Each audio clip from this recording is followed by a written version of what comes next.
So, ayan. So, mayroon ako ditong ampalaya. So, napaka-healthy ng ampalaya. O, diba?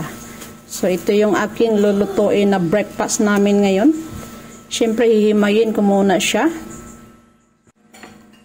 So, lalagyan ko siya ng kamatis at sibuyas. 2 itlog. Ayan.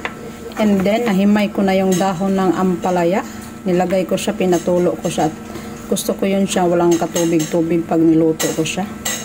So, lalagay ako ng kaunting oil. Siyempre, isote muna natin yung ating sibuyas at kamatis. Sibuyas, kamatis na lang. Dahil okay na yung tomato, i-add ko na yung egg.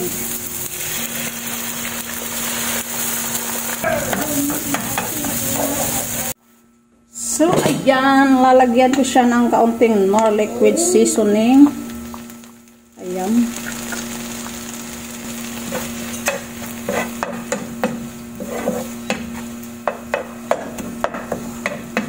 Yung tipong nagbablog ka bago biglang may bisita. Char. O, diba? So, i-add ko na tong dahon ng ampalaya. Ayan. And then, takpan natin. So, ayan.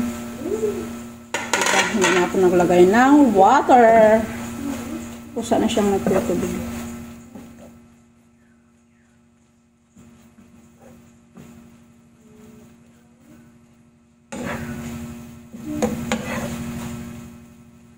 So, Knorr liquid seasoning lang ang aking pampalasa dito. Hindi na ako naglagay ng ibang pampalasa. So, hindi ko siya masyadong labugin. Gusto ko yung ganun lang.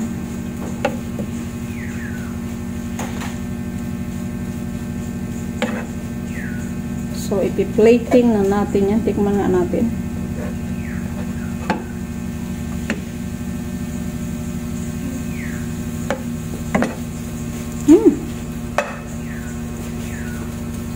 Masiramon.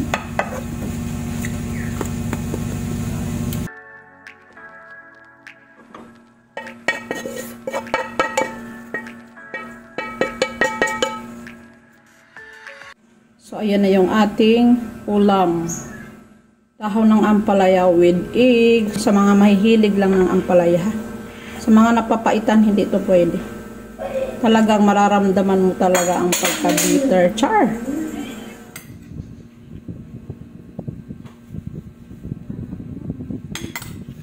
Siyempre, kakain na tayo mga guys.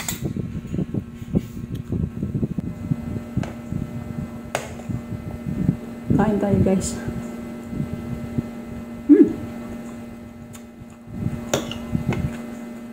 Ang sarap.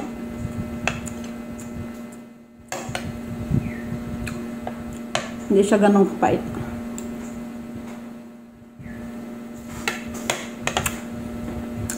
Although mapait. Pero hindi sobrang pait.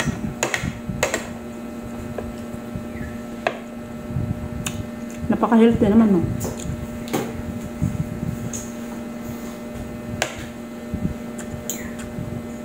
Marami.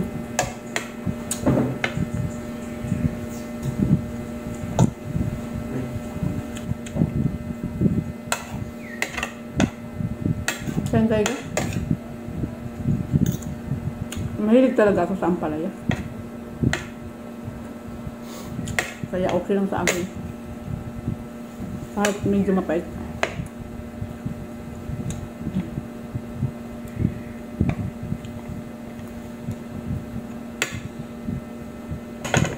Isang ulam na lang.